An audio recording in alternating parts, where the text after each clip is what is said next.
it is time for one of my favorite types of videos, which is where I talk about the things I love about the games that I'm playing. In this case, with Kingdom Come Deliverance, there's a lot of things I really like, but I think off the top of my head right now, if you've ever been around my channel for any length of time, I talk a lot about Red Dead Redemption 2 is one of those games that stands out to me as a gold standard for a game where there's just a lot of depth to it, and there's a lot of there's just so many things going on that it can be overwhelming at times.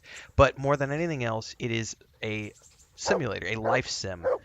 Man, Mutt is like really going off right now. I don't know what he's so excited about. Maybe he needs a snack.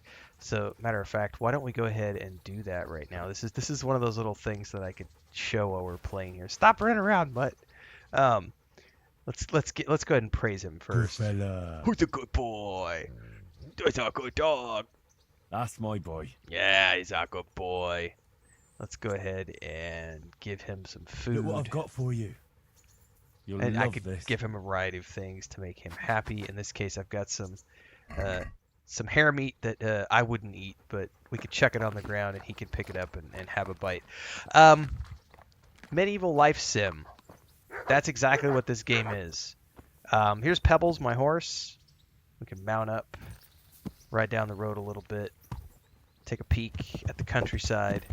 Um, there have been long stretches of this game, which every time we stream, and I've been streaming this for a few days now because I'm going through the first game, getting ready for the second game, which is launching in February. We're definitely going to be streaming that here on YouTube and on Twitch because I multi-stream every single day around 6 or 7 a.m. Central Time.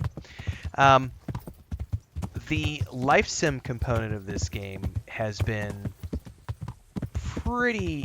like I said, it's overwhelming in a good way, in the sense that we can go riding through the countryside, and this is where I get the Red Dead Redemption 2 vibes, because we can go riding, and it can be a 45-minute section of where we're doing nothing but just riding from place to place. So like this morning during the stream, actually, let me open up my map here.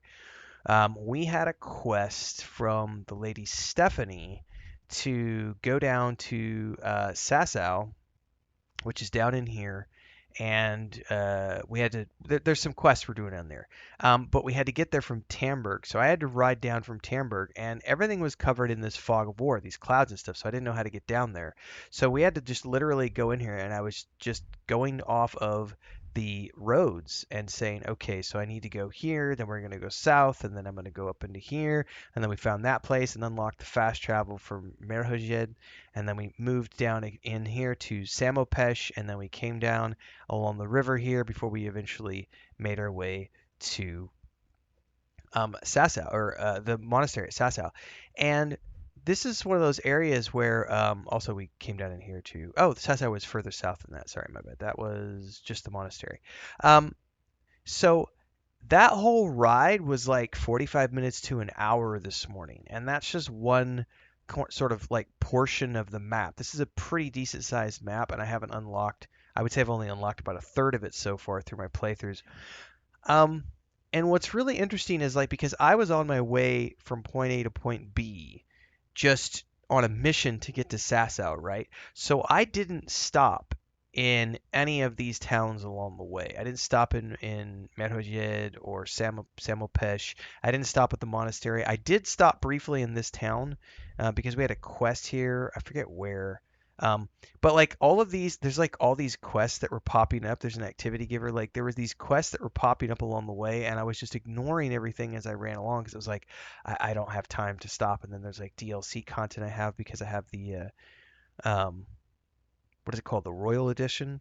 Um, and there's all these question marks, and then there's things where you'll like if you duck into these little areas like this windmill section, like there's stuff there that you can find, and there's just quests all over the place.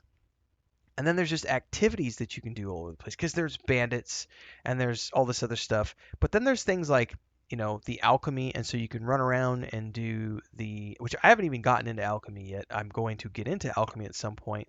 But there's like, here, just let me open this up really quick and go into the player skills. And so there's alchemy, drinking, herbalism, horsemanship, the houndmaster skill, the hunting skill, lockpicking, maintenance, which is related to like fixing your gear, pickpocketing, reading, stealth, and these are non-combat skills. Then you have actual all of your combat skills. So if you want to level this stuff up, that there's all the training you could do, and you can go out and like poach and hunt deer and shoot cows and sheep. And there's all this stuff related to your main level and your stats, so you can level up your, your strength, agility, vitality, speech, charisma, and all this other stuff. Actually, I don't think you can do charisma. Excuse me. It's been a long day.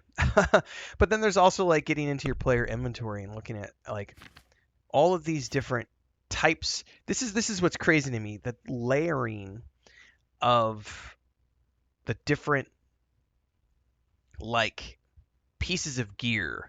So you have multiple pieces, like for your chest, right? So you have like, how do I go over here? Like, yeah, we have the Waffen Rock and the Hauberk, but then on top of that we have the Gambison, and the leather jerkin. So like all of these different pieces go together, and it's just layers upon layers upon layers upon layers upon layers.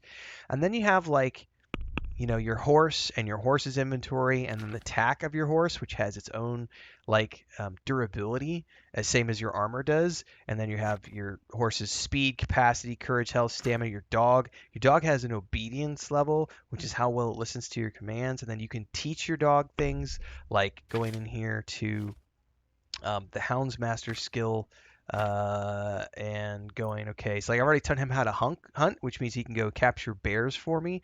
And it says as you level him up, he can go after deer and boar. I've taught him how to attack people on command, and then I can also teach him other things. So there's all these different ways to level up your character and things you can do, and then like just going around the countryside. This is very much it's a medieval life sim. I mean, it is an RPG at the end of the day, but this is, I would argue, while it's not as polished and it doesn't have as big of a budget as what Rockstar gave Red Dead Redemption 2. I do see a lot of similarities between Red Dead Redemption 2 and this game, despite the fact that they are obviously different games. The size and scope of the actual map is very impressive. The horse is not obviously as good as the horse in RDR2, but the fact that you can just ride across these wide open spaces and like find things to hunt, or find cool places to look at, or like you see something on the horizon that you want to ride to, and it's like, well, let's go over there and see what's over there. Like, let's ride over this ridge line and look down along the countryside. Oh, look, like there's some buildings down there, and there's a river, and then we could look over here, and there's buildings over there, and then we could look over to the right, and there's nothing there, but that's where we came from. Quick commercial break, everyone, to celebrate and give thanks to all of these amazing people who keep me on the air full time. Really appreciate the support. All you got to do is join as a member. You get access to private videos. You can also do super thanks on any upload, or super chats and stickers on any live stream or premiere you see. And beyond that, don't forget we're multi-streaming over on Twitch now, so you can support over there as well. Thanks so much to everybody. Let's get back to the video at hand. So we can go down in here and say, Yeah. what's this building? And hopefully not fall. Is there anything special here? Listen to the wildlife. Oop, there's a fire. Is there anybody that lives here? I don't know. Let's get off and take a look. It's a little hut. Oh, there was an accident in here. Let's pull out a torch. Let's investigate. I don't know what happened. Did he get attacked? Oh, I can sleep and save here. What's in the barrel? Oh, we can find some moonshine. Let's take that. Anything else that we can take? Cheap wine? Pick that up. Well, I don't know what happened to him, but obviously something happened in here. I'd say he probably got drunk on his moonshine and fell over and had an accident. Well, we can go down under the river over here. Oops, I probably didn't need to draw my sword. Might probably see something. And then if we want to, we can wander down the path over here. Maybe pull out our bow. See if perhaps there's anything we might want to hunt down along here. I don't see anything at the moment. But listen to the rippling of the brook. It's just a wide open space, everybody, and I think that's one of the things I really appreciate the most about this game so far is just the fact that it's a really big open world, and I get the chance to feel like I'm literally living the life of a character in this world. In this case, Henry's character, which not every game gives that to me. A lot of games, when you're playing a video game, you very much feel like you're playing a video game.